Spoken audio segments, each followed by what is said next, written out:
Salam, selamat pagi teman-teman semuanya. Kita bersyukur karena pada hari ini kita dapat beribadah kepada Tuhan. Teman-teman, minggu ini juga merupakan minggu Advent ketiga yang biasanya dikenal sebagai Minggu Sukacita. Untuk itu, kita patut bersyukur dan walaupun ibadah kita masih online, mari kita bersama-sama mempersiapkan diri kita untuk bisa fokus dan memberikan sikap hormat kepada Allah Tritunggal selamat kita beribadah. Untuk itu, sebelum kita memulaikan peribadahan kita pada pagi hari ini, marilah kita mengawalinya dengan doa. Mari kita berdoa. Terima kasih Tuhan karena Engkau selalu baik kepada setiap kami. Terima kasih juga untuk kesempatan yang Engkau berikan sehingga kami bisa beribadah kepadamu meskipun masih melalui ibadah online. Kami juga berterima kasih karena pada minggu ini kami boleh memperingati minggu Advent ketiga, yaitu Minggu Sukacita untuk menyambut kedatangan-Mu. Untuk itu, Tuhan, pada hari ini kami mohon biarlah di dalam ibadah ini kami benar-benar bisa fokus dan menyerahkan seluruh hidup kami untuk bisa menikmati Engkau. Ini doa kami, di dalam nama Tuhan Yesus kami telah berdoa dan mengucap syukur. Amin. Teman-teman, marilah kita bangkit berdiri. Mari kita mendengarkan ayat panggilan beribadah yang terdapat di dalam Lukas pasal yang kedua, ayat yang ke-10. Beginilah bunyi firman Tuhan. Lalu kata malaikat itu kepada mereka, "Jangan takut, sebab sesungguhnya aku akan memberitakan kepadamu kesukaan besar untuk seluruh bangsa." Teman-teman, kesukaan besar itu akan segera datang kepada kita. Untuk itu, mari kita sebagai respon syukur kita, marilah kita menyanyikan sebuah pujian dari Kidung Agung nomor 91, Putri Sion, nyanyilah.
Teman-teman, dipersilakan duduk kembali.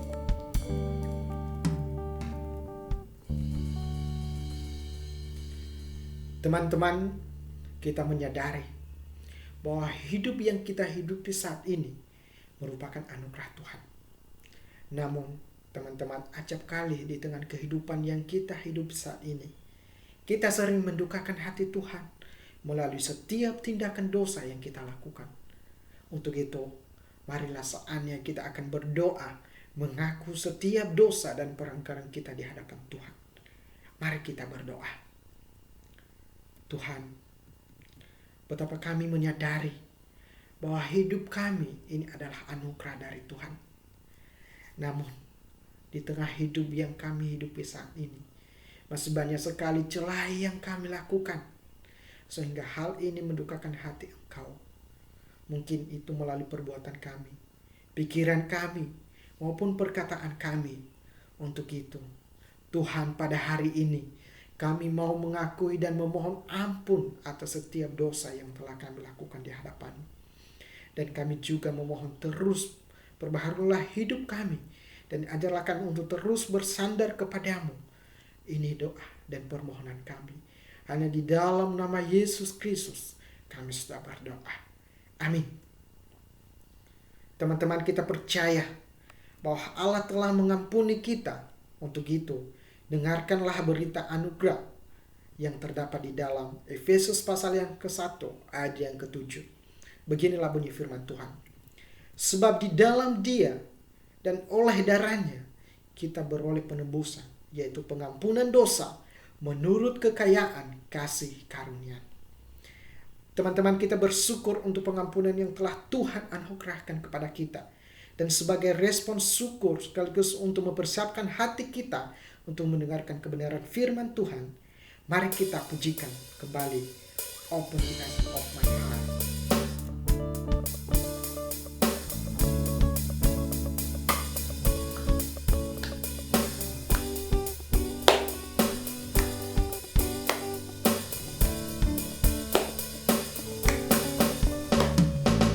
Open the eyes of my heart, Lord. Open the eyes of my heart. I want to see you. I want to see you. Open the eyes of my heart, Lord. Open the eyes of my heart. I want to see you. I want to see you. To see you high and lifted up, singing the length of your glory. Power of your power and love, as we sing holy, holy, holy. To you high and lifted up, singing the length of your glory. Power of your power and love, as we sing holy, holy, holy. Open the eyes of my heart, Lord. Open the eyes of my heart. I want to see you. I want to see you. See you high and lifted up, shining the light of your glory.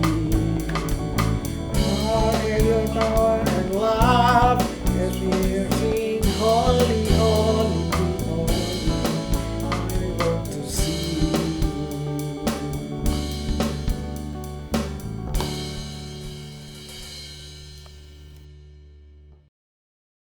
Selamat pagi teman-teman. Sebelum mendengarkan firman Tuhan pada hari ini, mari kita siapkan hati dan pikiran kita.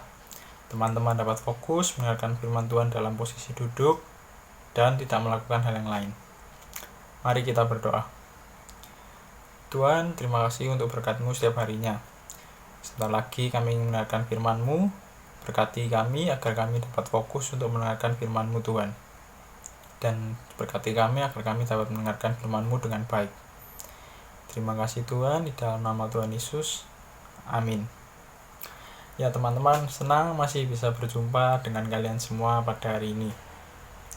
Tema firman Tuhan kita pada hari ini adalah tentang sukacita yang tak terduga.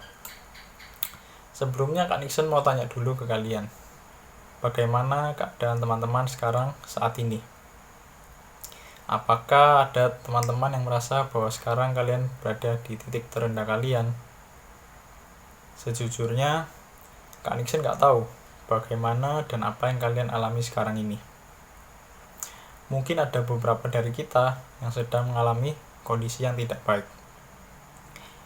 Lalu, apa kalian bisa merasakan sukacita ketika kalian berada dalam kondisi seperti itu? Sekarang, mari kita baca dulu firman Tuhan dari Lukas 1 ayat 39 sampai 45. Kak Nixon bakal bacain buat kalian semua. Lukas 1 ayat 39 sampai 45. Maria dan Elizabeth. Beberapa waktu kemudian, berangkatlah Maria dan langsung berjalan ke pegunungan menuju sebuah kota di Yehuda. Di situ ia masuk ke rumah Zakaria dan memberi salam kepada Elisabet. Dan ketika Elisabet mendengar salam Maria, melonjaklah anak yang di dalam rahimnya, dan Elisabet pun penuh dengan Roh Kudus. Lalu berseru dengan suara nyaring, "Diberkatilah engkau di antara semua perempuan, dan diberkatilah buah rahimmu. Siapakah aku ini sampai ibu Tuanku datang mengunjungi aku? Sebab sesungguhnya ketika salammu sampai kepada telingaku, anak yang di dalam rahimku melonjak kegirangan. Dan berbahagialah ia yang telah percaya, sebab apa yang dikatakan kepadanya dari Tuhan akan terlaksana." Sekarang Kak Nixon mulai lagi dengan satu pertanyaan. Bagaimana cara kita dapat merasakan sukacita yang tak terduga? Kita akan menemukan jawabannya. Yang pertama adalah perjumpaan yang saling menguatkan. Kita lihat peristiwa perjumpaan Maria dengan Elisabet kerabatnya. Lihat di ayat 39 dan 40. Beberapa waktu kemudian, berangkatlah Maria dan langsung berjalan ke pegunungan menuju sebuah kota di Yehuda. Ini menunjukkan bahwa Maria ingin segera menuju ke tempat Elisabet dengan tergesa-gesa. Maria sudah tahu dan mendengar kabar bahwa Elisabet, kerabatnya itu sedang mengandung. Kalian pasti tahu kan cerita tentang orang tua dari Yohanes Pembaptis. Elisabet, mama dari Yohanes Pembaptis ini, mengandung Yohanes di usia tua, yang menurut manusia itu sudah mustahil dan gak normal. Kayak gak mungkin orang yang sudah tua itu bisa hamil. Dan jadi bisa dikatakan kalau Elisabet ini mengalami hal yang luar biasa dan di luar normal. Dan itu semua ada di dalam rencana Tuhan. Lalu, bagaimana dengan Maria? Maria juga mengalami hal yang luar biasa. Ia mengandung bayi dari Yesus. Itu di luar normal, karena Maria belum menikah. Karena Elisabet dulu yang mengalami hal yang luar biasa dari Tuhan, maka Maria ingin segera langsung menemui Elisabet ketika ia mendengar kabar bahwa ia akan mengandung bayi Yesus. Lalu di dalam ayat 40 kita lihat di situ ia masuk ke rumah Zakaria dan memberi salam kepada Elisabet. Ini menunjukkan adanya kedekatan dan keintiman di antara mereka, yaitu Maria dan Elisabet. Lalu selanjutnya kita lihat di dalam ayat 41.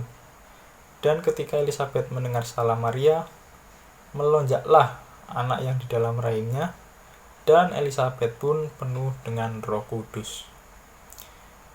Jadi di sini melonjak ini menandakan kalau anak itu seketika penuh dengan sukacita. Luar biasa sukacita yang besar. Dan kita lihat selanjutnya di ayat 42. Lalu berseru dengan suara nyaring, "Diberkatilah engkau di antara semua perempuan, dan diberkatilah buah rahimmu." Ini menunjukkan tentang anugerah pemilihan Tuhan. Bahwa pemilihan Tuhan atas Maria ini bukan karena kehebatannya dan kebaikannya, tetapi karena anugerah Allah. Tuhan tidak memilih orang bangsawan atau orang yang terkenal. Siapapun yang menjadi pilihan Allah, itu semua sekali lagi karena anugerahnya. Elisabet memberi penegasan kepada Maria, yang saat itu mungkin sedang mengalami rasa galau karena perubahan dalam hidupnya.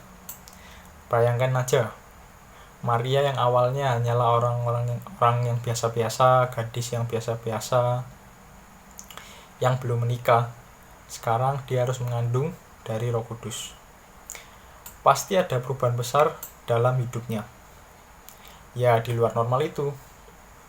Nah, berjumpa dengan Elisabet itu memberikan sukacita yang luar biasa bagi Maria ini. Perjumpaan di antara dua pribadi yang saling menguatkan. Perjumpaan ini menguatkan Maria, dan Elizabeth dikuatkan oleh Maria.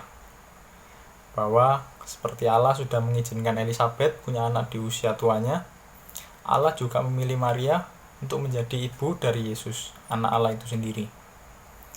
Semuanya adalah anugerah Allah. Sama halnya ketika kita mengalami perjumpaan yang saling menguatkan dengan seseorang, kita bisa merasakan sukacita yang tidak terduga.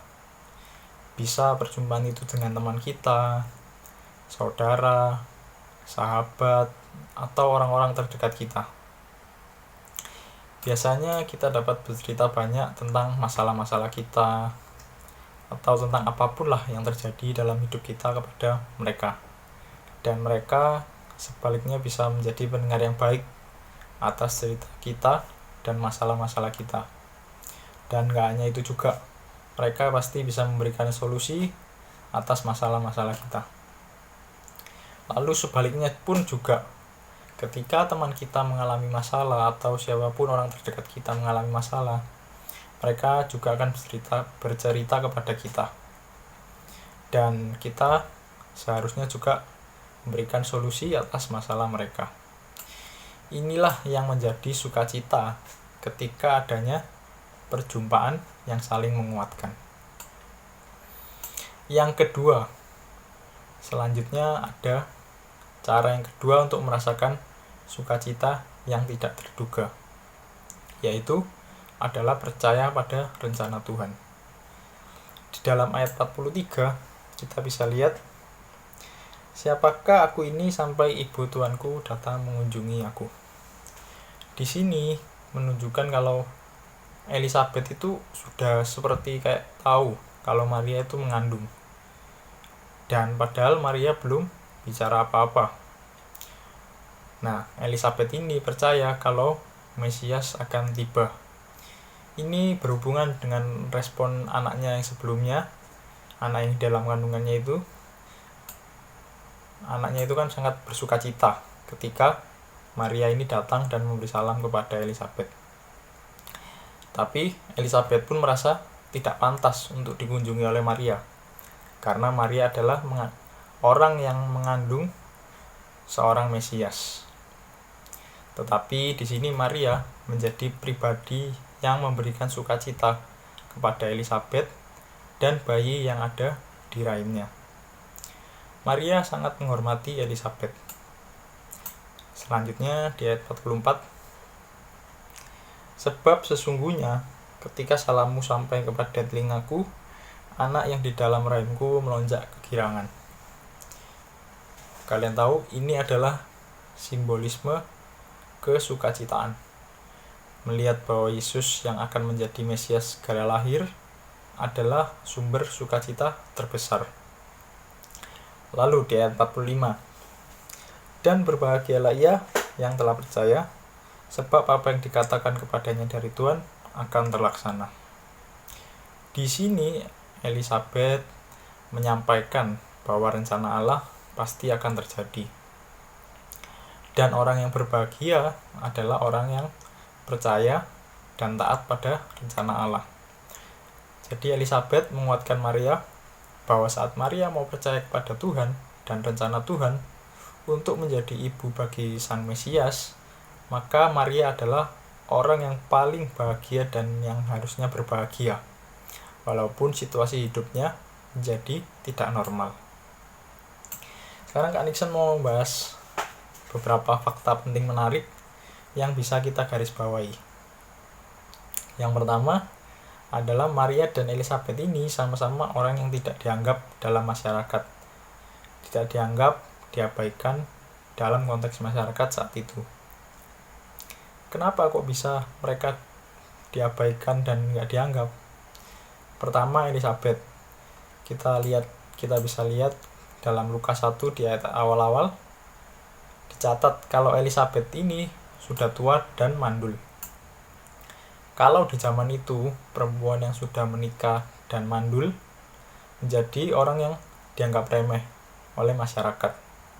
Bisa jadi banyak orang menganggap bahwa Elizabeth ini mandul karena dosa-dosanya.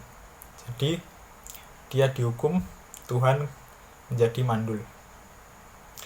Jadi Elizabeth sudah menjadi orang yang tidak dianggap oleh masyarakat. Lalu bagaimana dengan Maria? Maria juga hampir sama keadaannya. Zaman itu, kalau perempuan muda dianggap golongan second class jika dibandingkan dengan laki-laki.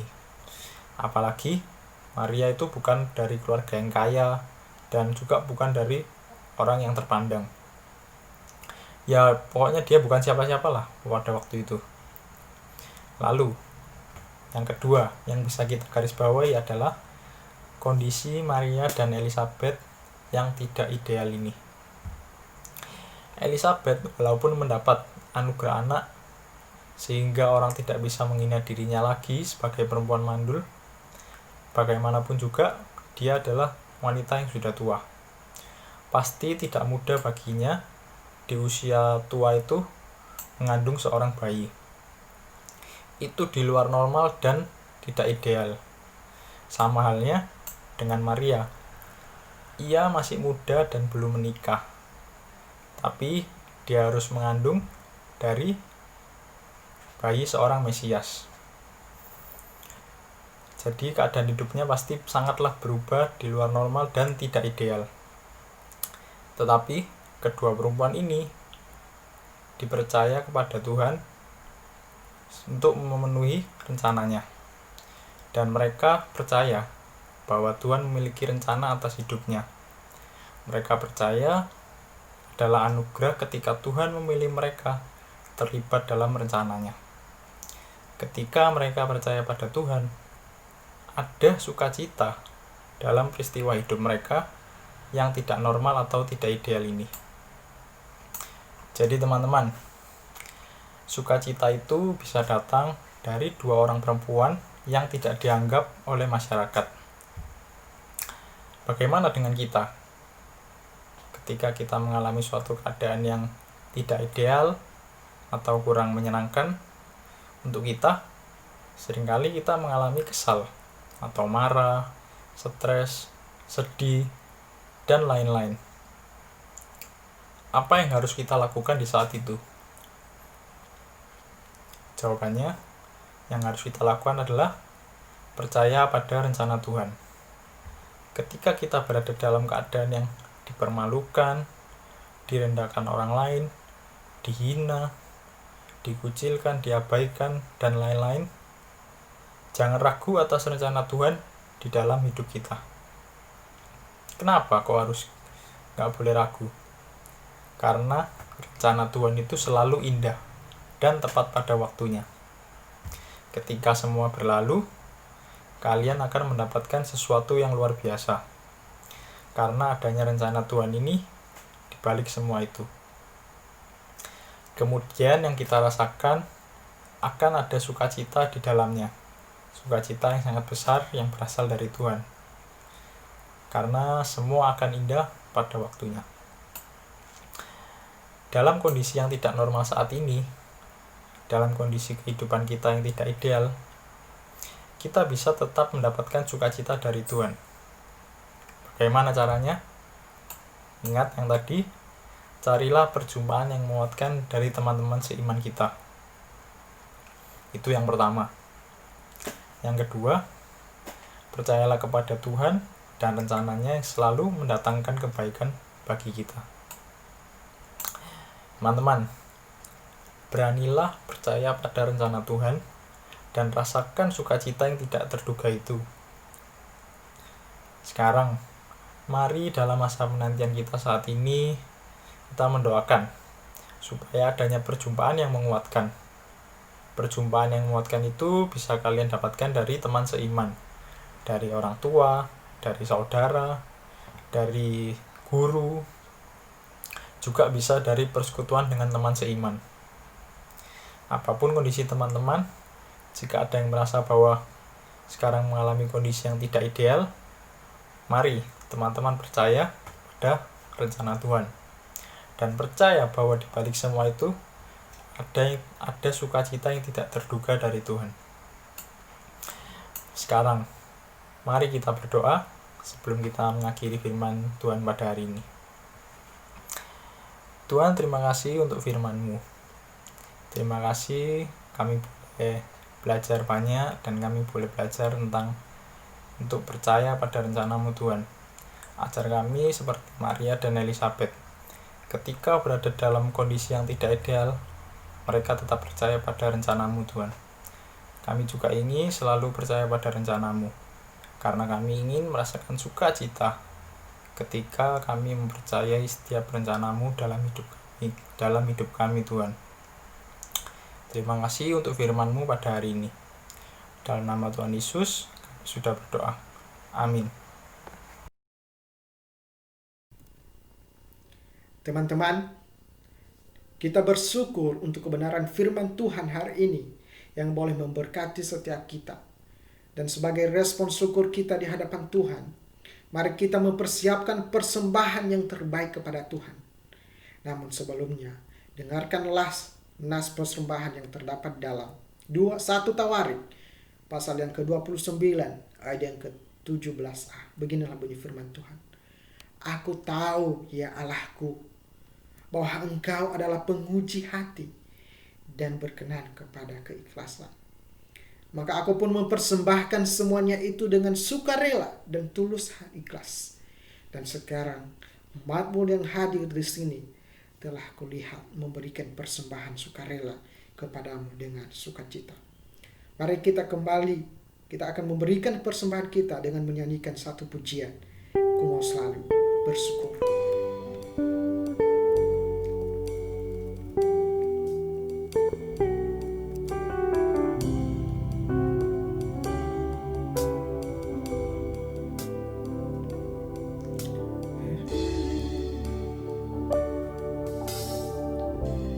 Dengan apa ku membalas kasih-Mu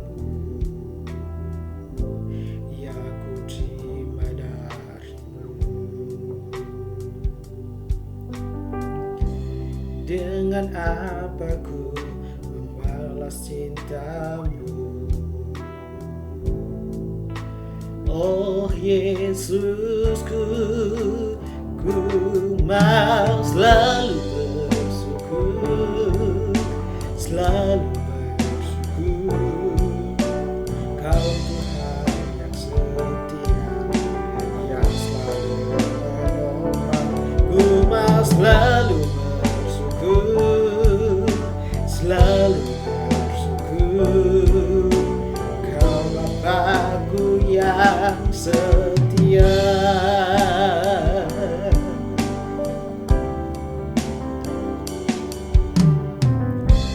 Dengan apa ku membalas kasih-Mu yang ku terima dari-Mu? Dengan apa ku membalas cinta-Mu? Oh Yesusku, ku mau selalu selalu bersyukur. Kau Tuhan yang setia, yang selalu menopang. Ku mau selalu bersyukur, selalu bersyukur. Kau Bapa-Ku yang setia.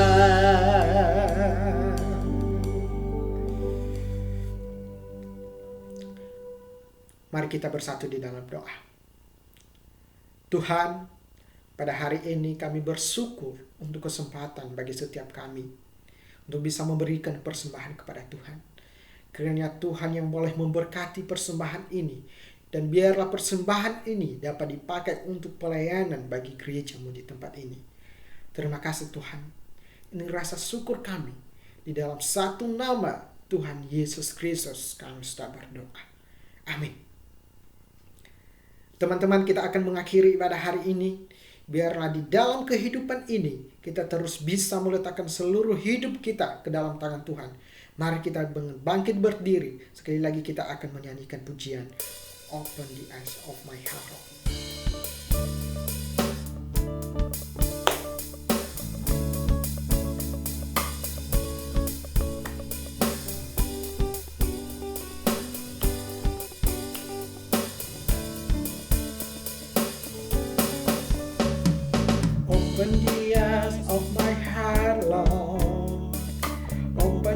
eyes of my heart, I want to see you. I want to see you. Open the eyes of my heart, Lord. Open the eyes of my heart, I want to see you. I want to see you. See you high and lifted up, singing in the light of your glory. All your power and love as we sing holy, holy, holy. See you high and lifted up, singing in the light of your glory. Power of your power and love as we sing holy, holy, holy. Open the eyes of my heart, Lord. Open the eyes of my heart, I want to see you. I want to see you. See you high and lifted up, shining in the light of your glory. Power of your power and love as we sing holy, holy, holy. I want to see you.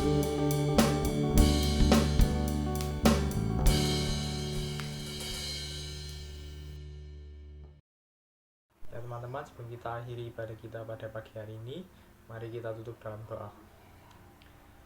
Tuhan, terima kasih untuk firman-Mu hari ini. Ajar kami untuk melakukan firman-Mu dalam kehidupan sehari-hari. Dan semoga kami selalu taat kepada firman-Mu Tuhan. Sebentar lagi kami akan melanjutkan aktivitas kami masing-masing. Jagalah kami dan lindungilah kami selalu. Berkati kami Tuhan. Dalam nama Tuhan Yesus kami sudah berdoa. Amin. Doxologi, kita akan pujikan segala puji.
Silakan duduk kembali, ibadah kita selesai. Selamat hari Minggu, Tuhan Yesus memberkati.